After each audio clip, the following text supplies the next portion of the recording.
The former head of the Roman Catholic Church in Scotland, Cardinal Keith O'Brien, is to leave the country for several months for what's being described as spiritual renewal, prayer and penance. The decision was made, we're told, in agreement with Pope Francis. Cardinal O'Brien resigned in March after he admitted poor conduct following sexual allegations dating back to the 1980s made by 3 priests and 1 former priest. Well, let's discuss this with our correspondent James Cook, who is in Glasgow. Leaving for a few months, what does it actually mean, James?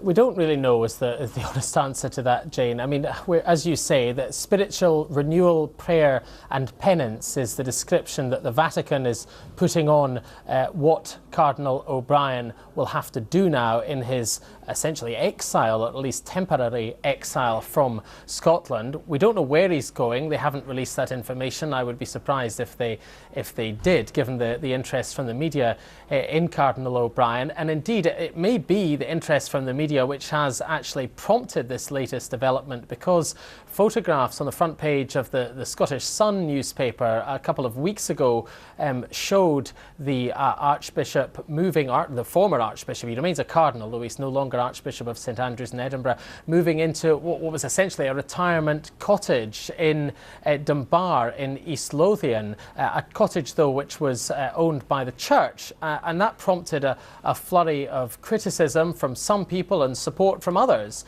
but it certainly, I think, alerted the Vatican, who we were told found his visibility to be unhelpful at that time, and I think that is why they have asked him simply just to disappear out of the way entirely from the public eye for the meantime.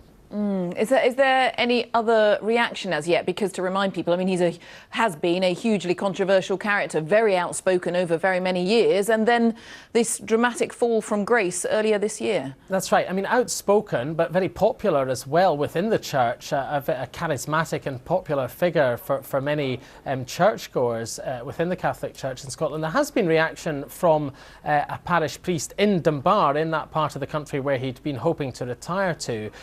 That priest saying that he would be prepared to fight the Vatican about this if necessary, that he regards this step as wholly unchristian essentially, and he says the house is still available to Cardinal O'Brien should he want it. But I think that the other observers of the issue and people who've been trying to get to the bottom of it, because you mentioned those initial 3 complaints from a priest and 1 from a seminarian, but then there were other complaints that followed about the Cardinal's behaviour, and I think a lot of other people are asking the question, Jane, what is the Church actually doing to investigate the detail of these complaints and to investigate who else knew what about the Cardinal's behaviour, and indeed other aspects of the way the Church was managed, particularly in its approach to the young men who were entering the priesthood back in the 1980s?